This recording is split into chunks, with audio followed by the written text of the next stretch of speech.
Don't forget to like, follow, subscribe, and turn on notifications so that you will receive alerts when there are new episodes. Go get it. That's what I tell them. Look, I've been grinding for so long, I wake up and chase my goals. I go out and I go get it. How to code, that's all I know. I don't succeed, then I don't breathe. Success, what does it mean? If I conquer all my goals, then I'm living out my dream. Dig deep, go out and get it. Success Chronicles. Compete until it's finished. Success Chronicles. Go take care of your business. Success Chronicles. It's deeper than just winning. Success Chronicles.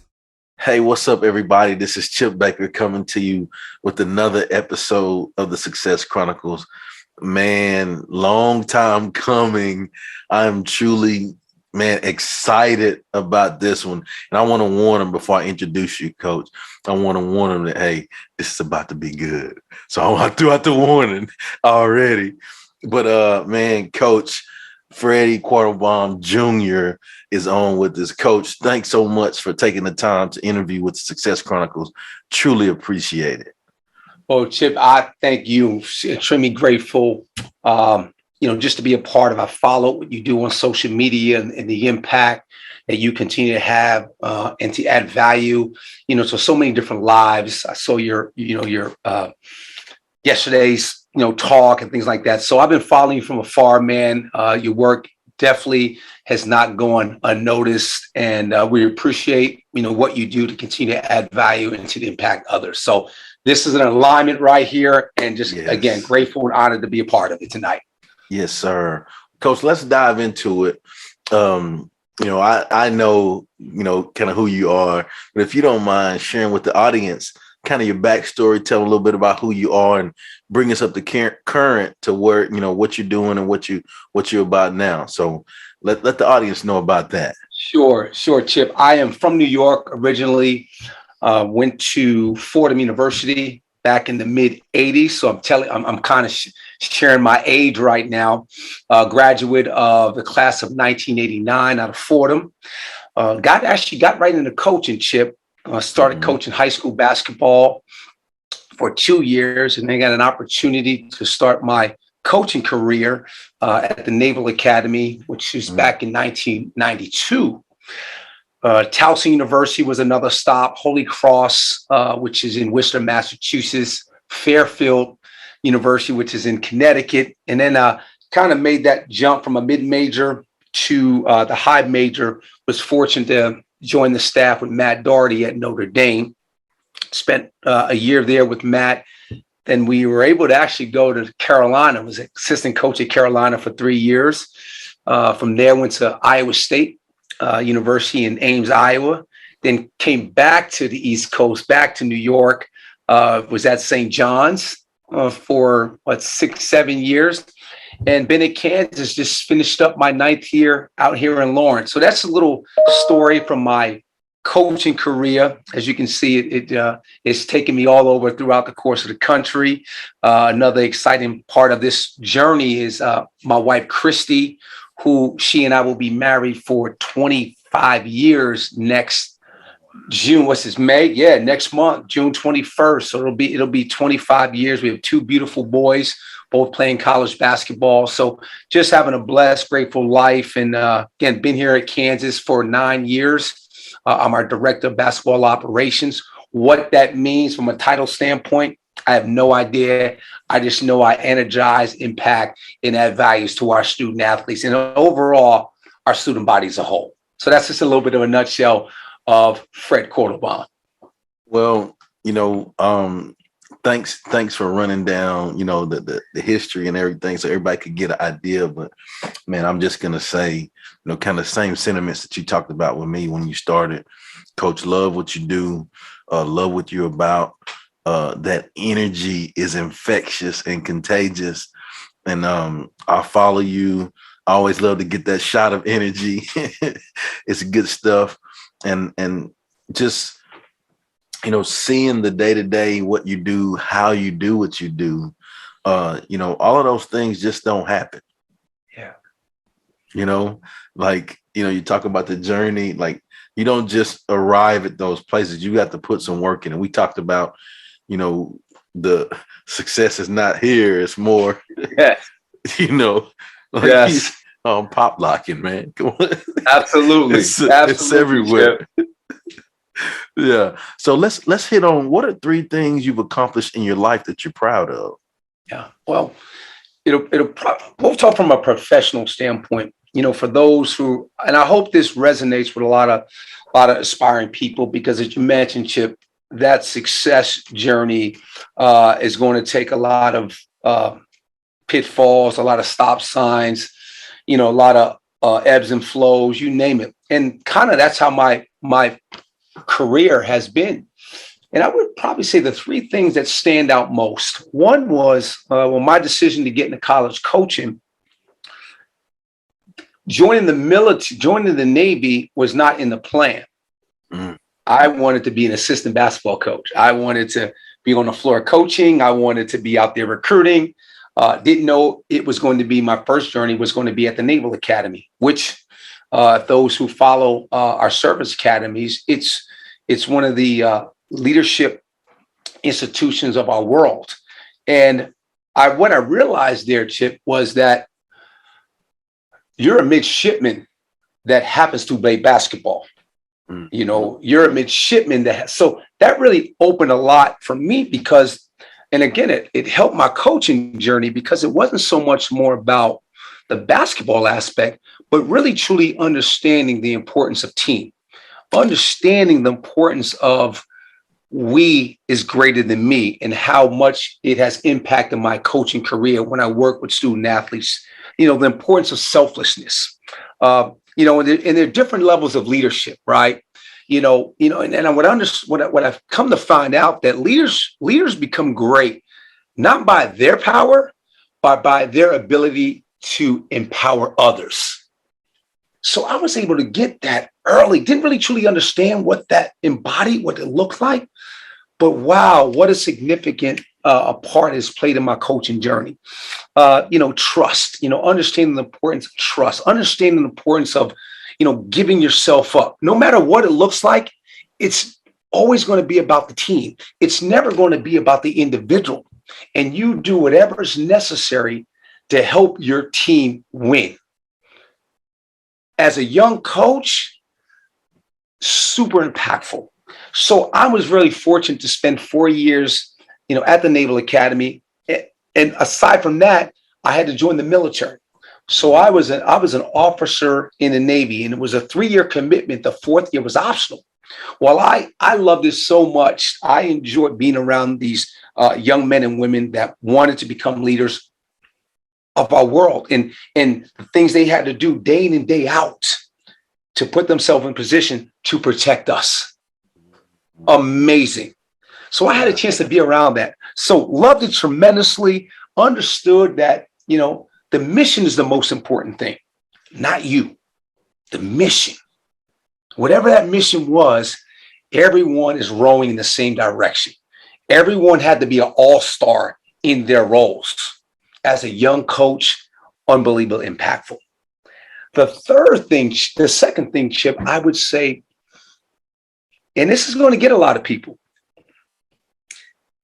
being fired, being let go. Because the things you talk to your student athletes about every single day, right? Perseverance, never quitting, plowing forward, keep grinding. You got to fight through adversity. Well, you know what? Chop wood, carry water. Come on. That's what Metcalf. Yeah. Now, all of a sudden, I had to live by that. I just faced some adversity here. I had to fight. I had to claw. I had to scratch. I'm going to quit? Well, my players are in situations in their lives that they need the same type of advice that I've been sharing with them. So this, again, prepared me now. Okay, I got to go and get another job. I have to go work. I can't put my chin down to my chest and my shoulders slumped or point fingers and complain about this and that. No. Now I had a chance to now really put my words to action. So that was, again, as a young coach, going through the things I had to go through, That was so important because young people out there who have aspirations, you're going to go through some rough waters. You're going to go through some troubling times. You're going to go through setbacks. You're going to go through adversity. That's how you grow. And you have to be comfortable being uncomfortable. You know what I mean, Chip? We got to do that, right? We have to do that. So those are the things I continue to share throughout my coaching journey with our student athletes here at Kansas. But yeah, we're at Kansas. Our young men are no different from our student athletes at places I mentioned, Holy Cross, same 18 to 24-year-old. They still need direction. So I'm very fortunate that I was able to get those moments that weren't so good and be able to apply them in the right way and help our student athletes moving forward. And the last thing from a professional standpoint, I mentioned that I've been in college coaching for 30 years. And to be a part, like behind me, I'm a part of this. I'm a part of this national championship. And if it wasn't for the trials and tribulations, the moving around, job to job, working for different coaches,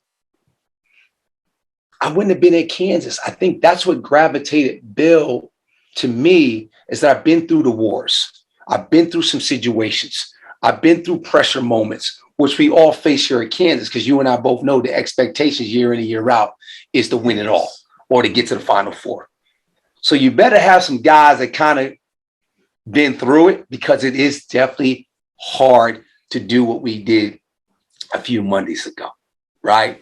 So those moments, those journeys, those stops have really equipped me and empowered me to really play a small part of being a national champion. Coach, let's dive a little deeper into that journey, into that process.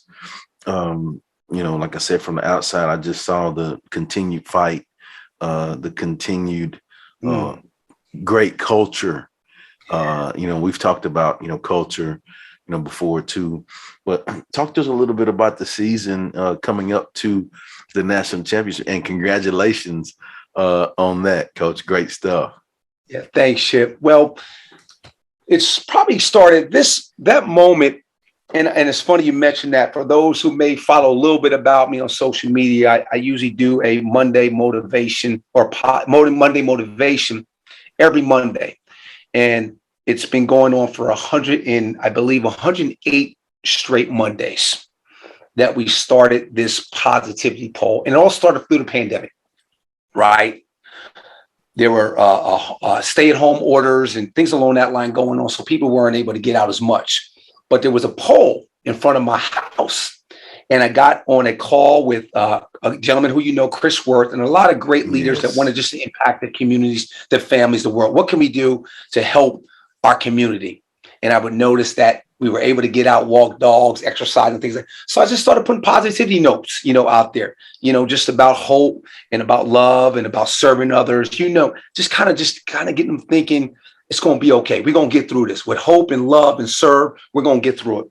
So how this whole thing kind of work from a culture standpoint in our basketball program? Back in the summer of 2019, we just come off a challenging year. And for us, a challenging year is we were the number 4 seed in the Big 12, in the NCAA tournament. And if someone's a 4 seed in the NCAA tournament, they're going to have a parade. They're rejoicing. Yeah. They're going to have a rejoicing. But here at Kansas, the 4 seed, we're used to being a 1 or 2 seed. But the cool thing about that experience was during the summer of 2019, Coach gets with our staff and goes, guys, what can we do? What is it that we can maybe just like a little tweak, just 1% that we can do a little bit better? And we brought in a gentleman who had no idea about basketball from an X's and O's standpoint. But in a nutshell, what he was really, really good at, he was good at building $8 to $10 million homes in Lake Tahoe. And it wasn't a home that really was so that caught Coach's eye. It was what behind it. What was behind that building to build that $10 million home? What went into it? And he started talking about the culture behind it, about everybody having a role, everybody showing up, everybody taking ownership, everybody creating unbelievable experiences and adding value to what you do and to each other.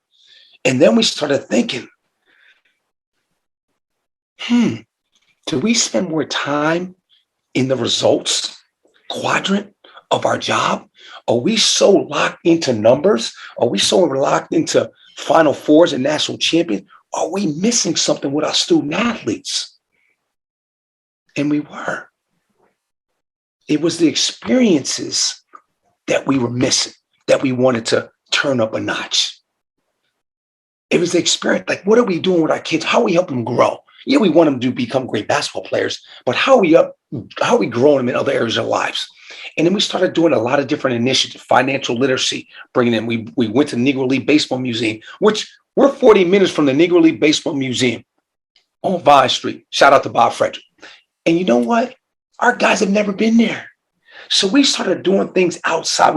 Brown versus Board of Ed, brought someone in and talked to them about what Brown versus Board of Ed and how it impacted everybody in this room. So we started to do some things that we've never done before. And the guys just started to gravitate to, it's bigger than basketball. Now, again, winning is important, but what was the point, or what was the area that we needed to improve in? So we started doing fun stuff with the guys, man. And as you know, I shared this with you earlier, for those who follow Kansas basketball, leading up into the Elite Eight game to play Miami, right? Because I said, you win that Elite Eight game, you go to the Final Four in New Orleans. You lose that Elite Eight game, you go home, right? We started the practice, it's on Twitter, playing Duck, Duck, Goose. Because what that did was our guys became loose, they enjoyed being around one another, because we realized that if their experiences are good and they're enjoying themselves, well, then you know what? Their belief system just gets a little bit tighter. And if their belief system is real good, their alignment becomes unbreakable. So we just locked into the experiences, because now you know what? Results going to take care of themselves. But if we lock into those three quadrants for us, and that was experiences, that was beliefs and alignments, we weren't going to worry about the results. That's going to take care of us. We just locked into the process, Chip. And we dove into it like every single day, man. Like our culture, our terminology took a life of itself. Like we would talk to each other like this. Hey, Chip, you showing up today? Yo, Mitch, Ochai. Yo, you taking ownership? Yo, who's adding value today, Chris? I mean, it became our terminology. Every single day, leading up to the last possession of the national championship game, Juan Harris steps out of bounds with 4.3 seconds left, right? 4.3 seconds left on the clock. So we on defense. And our thing is, our thing here at Kansas is we'd rather be on defense to win the game than be on offense to score to win the game. So our whole culture was based off, we want to stop you to win it. That's how we roll here. That's how we roll in Lawrence. But the most intriguing thing about that 4.3 seconds was, and that's how strong our culture was, we wanted to foul. Coach Self wanted to foul with 4.3 seconds left. We're up 3. Hall of Fame coach, GOAT.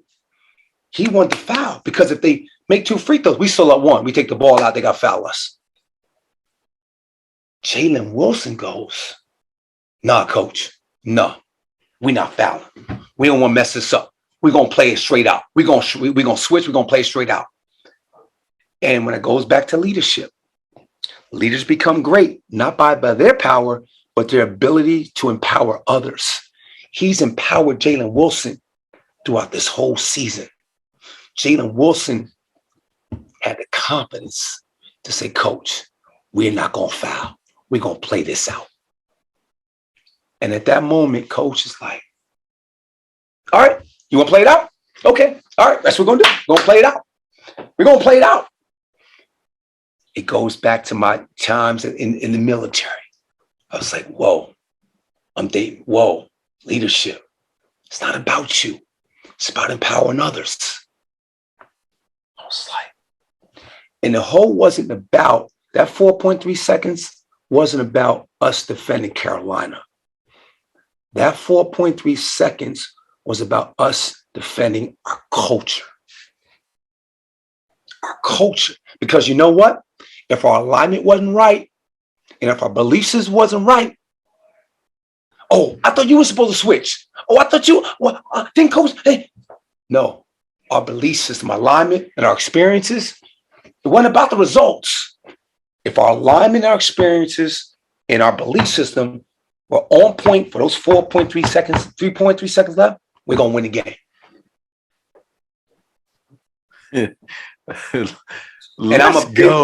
Let's go. And so, and I still, the hair started to raise up a little bit, Chip, because, you know, as you know, when you talk about culture, for it to really stick and to really become a lifestyle, it's got to be a daily investment every day. Like we discuss every single day about culture. We discuss it every single day. There's not a day that they don't get something about our culture, whether it be a word. Hey, you showing up today, you taking ownership, you being a contributor today. Hey, you adding value today, and boom, boom, boom. That's all it is. They hit you back. Yo, coach, I got you, coach. But at the same time, is if you as a coach are not energetic, adding value, they have the authority to say, hey, Coach Q, yo, your energy level is kind of let's go. You right, Jay. Well, let's go. So when you have a signal, I'm not saying our culture is going to win, but it gave us the best chance. We're 15 down at halftime against Carolina. You know what our locker room was like? Everybody said, what's our locker room like? Pointing fingers, coach. It was quiet. David McCormick starts to smile. Some of the guys are like,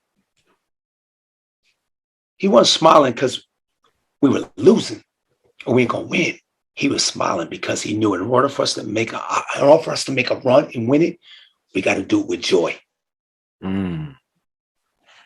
Because if you do it dejected, you do it with your chin to your chest and your shoulders are slumped, that 15 goes to 30. And we've been through a lot together. David says, we're going to do it with joy, y'all. Come on, let's go. Boom, boom.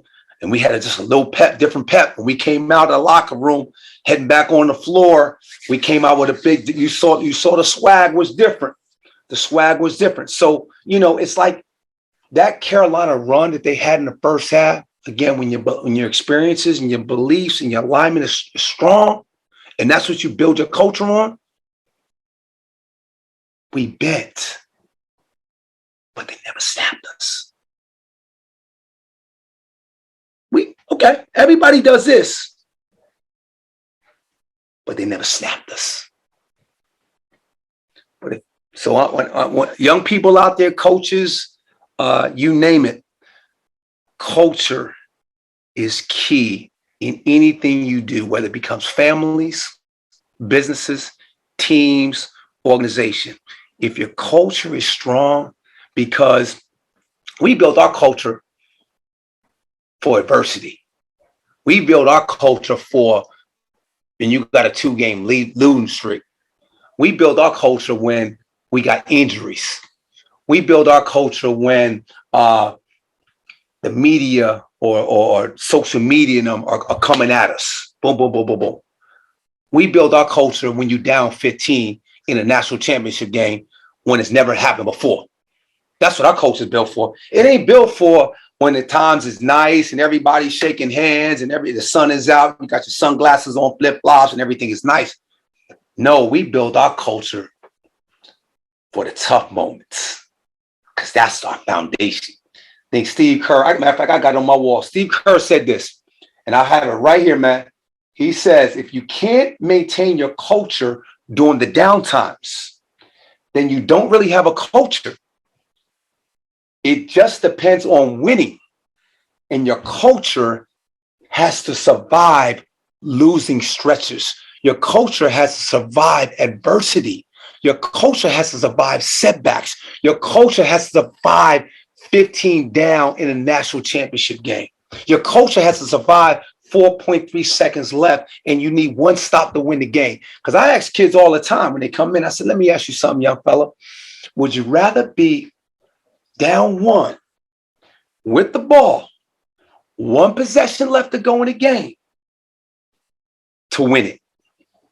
Or would you rather be up one on defense and you need one stop to win it?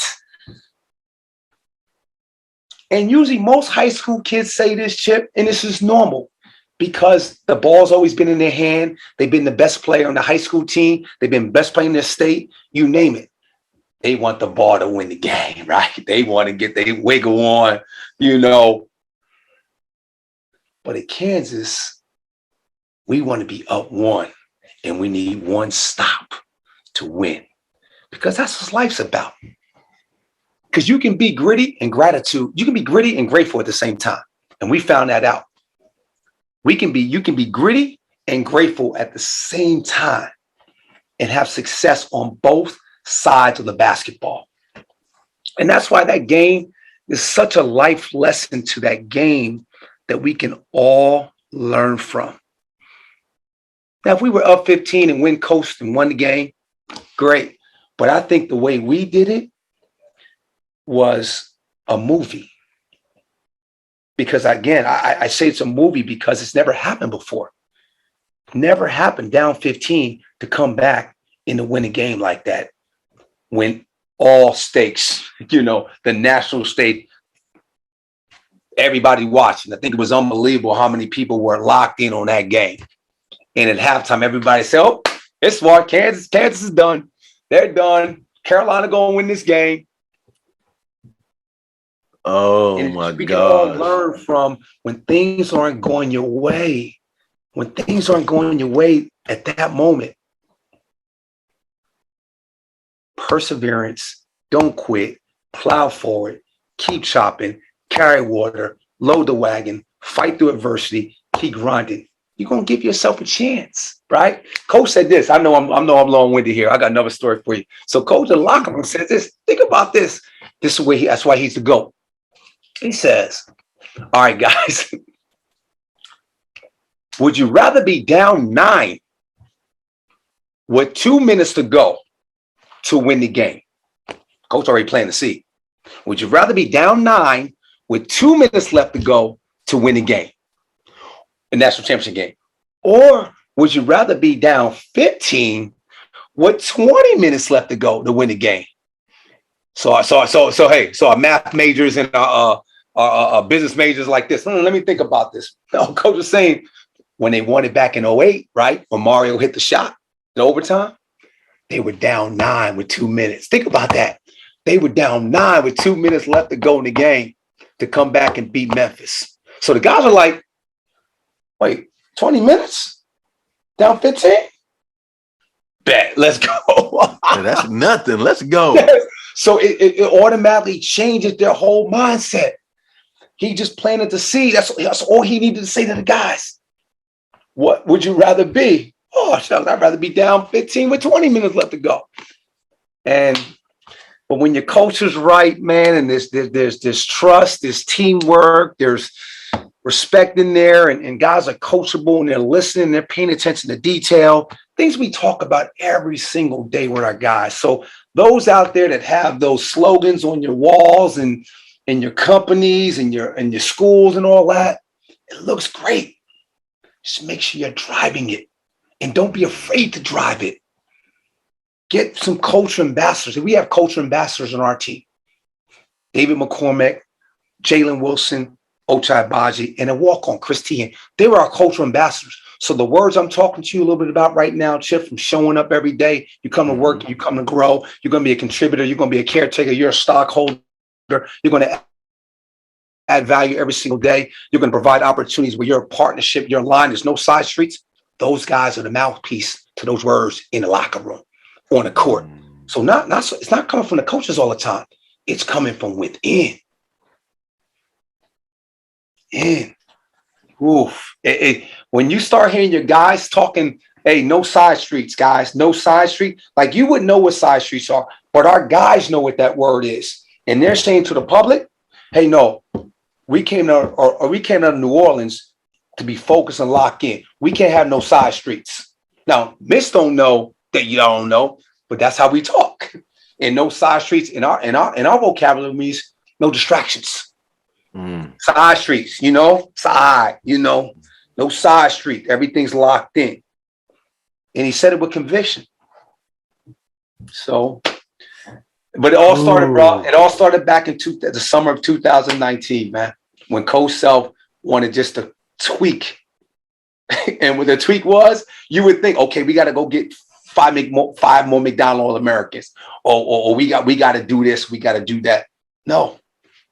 We got to be more experience driven. That's all it was.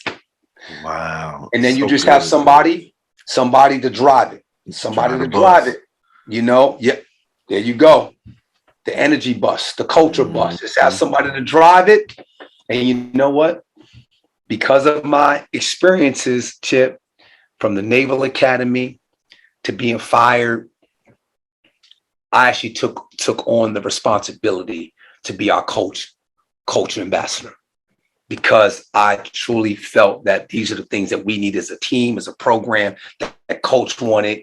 So I wanted to drive his message throughout our whole entire basketball program. All our guys got this right here. All our guys have a card, right? I don't know if you can see it at all where the mirror is, but this is, and if you notice here, our KU vision, it says win a national championship, but it also says to grow. So it ain't just about basketball. It's about growing our student athletes so they become the best fathers, the best husbands, and the best contributors to our world. Love it. Love it. Love it. Love it. Well, Coach, just listening to your story, your background, the things that you're proud of, man, the whole culture. Love the stories about you saying along with no. Hey, let's go. I love it. Listen to you talk about all of that stuff. I would consider all that to be hugely successful. So let's hit on success. What is your definition of success? Well, I think success is ongoing. I don't think there's a certain point, because it's always a little bit more. You can always give a tiny bit more, right? Now, is success winning a national championship? It's a goal. It's a goal. So I never put a limit on success, because we can always give a tiny bit more. But what I do put a premium on is we as a country can do a little bit more in service. We as a country can do a little bit more of loving harder. We can do a little bit more of serving more. We can do a little bit more in caring more. See, I rate that as success. When you can add value and empower someone else, that's success to me. Where a number, winning this is a goal. It was a professional goal of all of ours. It's not success. It's a trophy. It'll be remembered, something we worked so hard for. But when you truly impact the lives of others and pour your heart into others, that's success. Because I know it'll go from one person to the next. And that's so important that I feel as a coach, that if you can impact a life that impacts a life, that impacts a life, that impacts a life, that impacts a life. Success. And that ripple effect, that positive ripple effect. Like that. See, I'm learning from you. I'm writing that one down. That positive ripple effect. Yes. Yes, Chip. Right there. And I'm gonna share a story with you too, Coach. Yes. I spoke to a group of coaches actually just yesterday, and I shared this with them, and I want to share it with you as well. Like, and we talked about the success and the positive ripple effect. Like, it's important to be intentional with what you do every moment of every day, right? And all of the things that you talked about, your whole everything you hit on in our interview has been about that. Being intentional, being in the moment, being on point, being aware of what you're doing. And when you strive to do that, just like you said, your definition of success, amazing things happen for you that you have no idea will happen, right? And so I'm going to take you back to Christmas. Around Christmas time, there's a guy that connected with me on LinkedIn. I always have people connect with me. It's a great platform to meet great people. But the guy connected with me, and he sends me this message. And the message, in short, says, I had breakfast with the guy that has impacted my twin sons, in his life, and that, he's their coach. And I took him out to show appreciation to him, and I asked him about who were some of the people that have impacted your life, and guess whose name came up? He said, yours, Chip Baker. Right. And so he just said, yeah. He said, I want to just tell you thanks for your impact and your service and what you've done. And you need to know that it not only impacted him, but it's impacted my sons. And so like that right there showed me, oh my gosh, man, it's important to be intentional about what you're doing each moment of each day. And that's what I did. Like when I was, my whole life, I'm glad the big man has taught me to, hey, just be in the moment, give everything you got, and everything else will work out. Right. Yes. So my goal was to just show up and give them kids everything I got. Right. Like I'm leaving every day empty because I'm giving it all every day. And so, just hearing that, leave empty, leave empty, man. It blessed my heart. It really encouraged me, and and I'm going to continue to share that because, like, people need to know the importance of their impact each moment of each day, and it doesn't have to be a coach, like like you talked about, like family, right? The people you in the store, like that you'll never see again, but that smile. Hey, it's undefeated. Absolutely. That smile that you give them, it's undefeated, man. Yeah.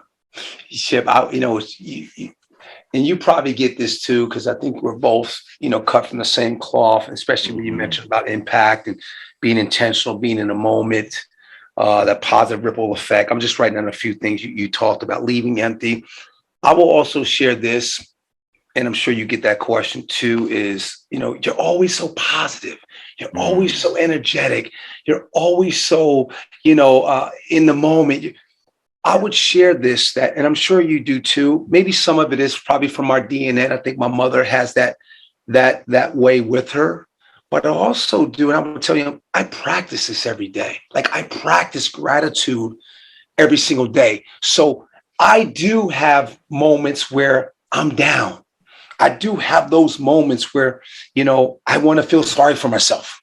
I'm human, but I would share, have a plan, have buzzwords, have a gratitude pack, whatever it is to kind of start your day off right. Because we do have moments too where, things may not look as sunny or as intentional, as impactful, every single day. So we're human too, but I think probably like you, I find myself when I need to get centered or I need to get back aligned, I may have a ritual.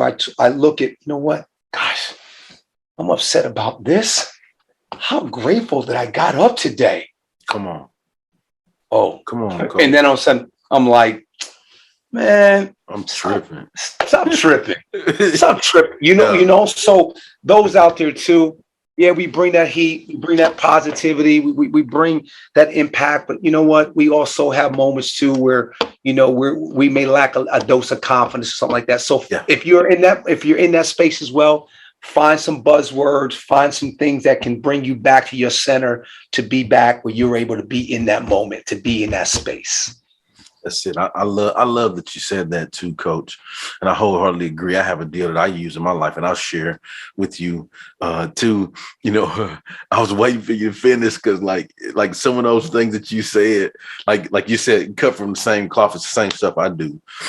Gratitude, like you said, but I have a principle. I call it the SHG principle. And like, this is my strategy. Like you talked about, none of us are perfect. We all make mistakes. You know, we're just striving to do the best we can with what we have. I don't care who you are, you know, national champion, you know, dad, you know, whatever. It's all the same for all of us. Right. Be right. And so, man, the SHG principle, the S is show up. And what I mean by show up is, like, if you're supposed to be somewhere at a certain time, have your butt there early and not on time, because on time is late. Right. Yes. And then when you're there, be in the moment so that you learn the thing that you're supposed to learn. And so that's, for me, that is showing up, being present. And then the H is have a great attitude, right? Because, you know, like the quote says, the two things we can control is attitude and effort. Well, if you can control, it's a choice. Like you said, like it's a choice. Like for me to look at it and say, well, I'm just glad to be alive. You know, it's better than the other alternative. Right. You know, that's the choice, dog. You know, and so, you know, for me, gratitude is the attitude that determines our altitude. Yes. Come on, Coach. So we have show up. So I'm learning. Yeah, show up, have a great attitude. Attitude, and then gratitude was the G. Well, and no, the G is give your all. Ooh.